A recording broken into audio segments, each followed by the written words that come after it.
வணக்கம் நண்பர்களே, நம்ம சேனலுக்கு உங்களை அன்போடு வரவேற்கிறோம். இன்றைக்கி நம்ம ஒரு உண்மையாக நடந்த ஒரு சம்பவத்தை பார்க்க போகிறோம். மதுரைக்கு பக்கத்தில் இருக்கக்கூடிய செல்லூர் பகுதியில் அரங்கேற்றப்பட்ட ஒரு பண மோசடி, அதை பற்றி தான் இன்றைக்கி நம்ம பார்க்க போகிறோம். ஏலச்சீட்டு அப்படின்ற பேரில் ஒரு பெண்ணும் அவங்களோட குடும்பத்தினரும் பண மோசடி பண்ணியிருக்காங்க. அந்த பெண் யார் அப்படின்னா, அதே பகுதியில் செல்லூர் பகுதியில் வசிக்கக்கூடிய ஒரு பெண். அந்த பெண்ணோட பெயர் முத்து. அவங்களோட கணவரோட பெயர் மாரியப்பன். அவங்களோட குழந்தையோட பெயர் கமலேஸ்வரன். இந்த கணவன் மனைவி 2 பேரும் சேர்ந்து தான் இந்த ஏலச்சீட்டு மோசடியை அரங்கேற்றிருக்காங்க. இவங்க ரொம்ப வருஷமாக அந்த பகுதியிலே வாழ்ந்துட்டு வரக்கூடிய ஒருத்தவங்க தான். அதனால பக்கத்தில் இருக்கக்கூடியவங்க எல்லாருமே இவங்க நம்ம பக்கத்தில் இருக்கவங்க தானே, நம்பிக்கையானவங்க தானே அப்படின்னு சொல்லிட்டு நம்பிக்கையின் அடிப்படையில் அவங்க எல்லாருமே இவங்ககிட்ட போய் ஏல சீட்டு போட்டிருக்காங்க. இவங்க என்ன ஸ்கீம் ப்ரொடியூஸ் பண்ணியிருக்காங்க அப்படின்னு கேட்டிங்கன்னா, 52 வாரம் நீங்கள் 100 ரூபாய் கட்டினீங்கன்னா முடிவில், அந்த 52 வாரத்தோட முடிவில் நாங்கள் 6000 ரூபாய் தருவோம் அப்படின்னு சொல்லி எல்லாரையுமே சேர்த்துருக்காங்க. இந்த ஃபண்டில் நிறைய பேரை வச்சு இந்த ஃபண்டை பிடிச்சிருக்காங்க. இந்த ஃபண்டோட பேர் ஸ்ரீ கமலேஸ்வரன். இதுதான் இந்த ஃபண்டோட பேர், வார ஃபண்டோட பேர். இதுவும் நல்லா போயிட்டே இருந்திருக்கு. தொடர்ந்து அவங்க ஒரு வருடம் கரெக்டாக கொடுத்துட்டு இருந்திருக்காங்க. அதனால் நிறைய மக்கள் என்ன பண்ணியிருக்காங்க அப்படின்னா, வாரம் 100 ரூபாய்க்கு பதிலாக 1500 ரூபா, 2000 ரூபா, 3000 ரூபான்னு நிறைய காசை அந்த ஏலச்சீட்டில் போட்டிருக்காங்க. இப்போ சமீபத்தில் என்ன ஆச்சு அப்படின்னா, ஒரு வாரத்துக்கு முன்னாடி அவங்க சொல்லாமல் கொள்ளாமல் செல்லூர் பகுதியை விட்டே, மதுரையை விட்டே காலி பண்ணி சொல்லாமல் கொள்ளாமல் எங்கேயோ போயிட்டாங்க. அதாவது பணத்தை திருப்பி கொடுக்கக்கூடிய அந்த தருணம் வந்தப்போ இவங்க எல்லாருமே என்ன பண்ணிட்டாங்க அப்படின்னா, சொல்லாமல் கொள்ளாமல் நைட்டாக ஊரை விட்டு காலி பண்ணி போயிட்டாங்க. கிட்டத்தட்ட பண மோசடி தான் இது. இப்போது பாதிக்கப்பட்ட மக்கள் எல்லாருமே ஒரு வாரம் கழித்து தான் அவங்களுக்கு தெரிஞ்சிருக்கு, இந்த மாதிரி அவங்க பணத்தை கொண்டுட்டு போயிட்டாங்க, அவங்க ஊர்லேயே இல்லை, ஊரை காலி பண்ணிட்டு போயிட்டாங்கன்னு சொல்லிட்டு.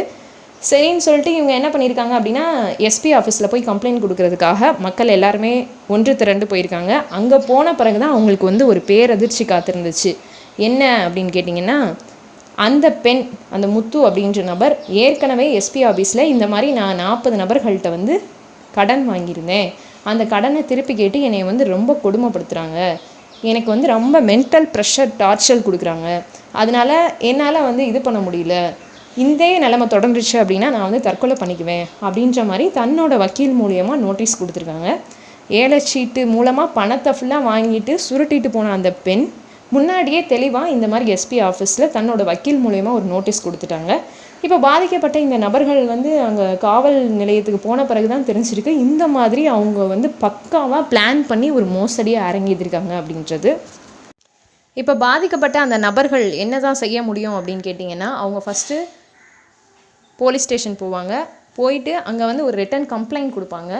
அந்த ரிட்டன் கம்ப்ளைண்ட் மூலியமாக போலீஸ் ஸ்டேஷன்லேருந்து ஒரு சிஎஸ்ஆர் காப்பி கொடுப்பாங்க. அந்த சிஎஸ்ஆர் காப்பியை வாங்கிட்டு இவங்க நீதிமன்றத்தை போய் அணுகணும். நீதிமன்றத்தில் விசாரணை முடிஞ்ச பிறகு அவங்க போலீஸ் ஸ்டேஷனுக்கு இன்டிமேட் பண்ணுவாங்க, இதை எஃப்ஐஆர் காப்பியாக எடுத்துகிட்டு நீங்கள் ஃபைல் பண்ணி இந்த விசாரணையை சீக்கிரமாக முடிச்சுருங்க அப்படின்னு சொல்லிட்டு ஒரு காலக்கெடு கொடுப்பாங்க. அதுக்கப்புறமா தான் போலீஸ் ஸ்டேஷனில் இந்த வழக்கையே எடுத்துக்க முடியும். ஏன் அப்படின்னு கேட்டிங்கன்னா, இது பணம் சம்மந்தப்பட்ட வழக்கு.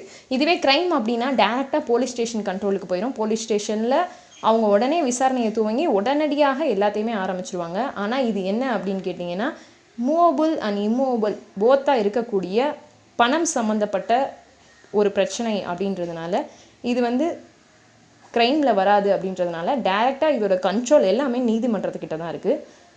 அதனால் இப்போ அந்த பாதிக்கப்பட்டிருக்கக்கூடிய மக்கள் செய்வதறியாமல் பயங்கரமாக திகச்சிட்ருக்காங்க, அழுதுட்ருக்காங்க. அதனால் இந்த வீடியோவை பார்க்கக்கூடிய எல்லாருமே என்ன பண்ணுங்கள் அப்படின்னா, தயவு செஞ்சு இந்த வீடியோவை ஷேர் பண்ணுங்கள். இந்த நபரை, அவங்க குடும்பத்தை எந்த இடத்துல பார்த்தாலும் நீங்கள் பக்கத்தில் இருக்கக்கூடிய காவல் நிலையத்துக்கு தெரிவிங்க, உடனடியாக தகவல் தெரிவிங்க. அப்படி தெரிவிச்சிங்க அப்படின்னா அவங்கள பிடிச்சு விசாரிக்கிறதுக்காக ஒரு வாய்ப்பு கிடைக்கும் காவல்துறைக்கும் அந்த பாதிக்கப்பட்ட நபர்களுக்கும். அதனால் தயவு செஞ்சு இந்த நபர்களை எங்கே பார்த்தாலும் சரி நீங்கள் உடனடியாக இன்டிமேட் பண்ணுங்கள். அந்த ஃபோட்டோவில் இருக்கக்கூடிய சின்ன குழந்தையோட புகைப்படத்தை கூட உபயோகப்படுத்தக்கூடாது அப்படின்னு தான் நினச்சோம். இருந்தாலும் இவங்க இந்த அளவுக்கு பக்காவாக பிளான் பண்ணி ஒரு மோசடியை அரங்கேற்றிருக்காங்க அப்படின்னா, ஒருவேளை நாளை பின்ன ஏதாவது ஒரு ஸ்கூலில் போய் இந்த பையனை சேர்க்கும் போது அங்கே யாராவது ஒருத்தர் 2 பேர் பார்த்துட்டு யாராவது ஒரு இன்டிமேட் பண்ண மாட்டாங்களா அப்படின்னு சொல்லிட்டு பாதிக்கப்பட்ட நபர்கள் ரொம்ப வேண்டி விரும்பி கேட்டுக்கிறதுனால அந்த புகைப்படத்தை ஆட் பண்ணியிருக்கோம். இந்த குடும்பத்தினரை எங்கே பார்த்தாலும் தயவு செய்து அருகில் உள்ள காவல் நிலையத்துக்கு இந்த விஷயத்தை இன்டிமேட் பண்ணிவிட்டு அவங்கள இங்கே பார்த்தேன் அப்படின்றதையும் நீங்கள் இன்டிமேட் பண்ணுங்கள். இது ஒரு உண்மையான விஷயம். இது எல்லாருமே சீரியஸாக எடுத்துகிட்டு ஷேர் பண்ணுங்கள். பாதிக்கப்பட்ட ஒரு நபர் பேசின ஆடியோவும் உங்களுக்காக இதில் இணைச்சிருக்கேன். ஸோ தயவு செஞ்சு இதை ஷேர் பண்ணுங்கள்.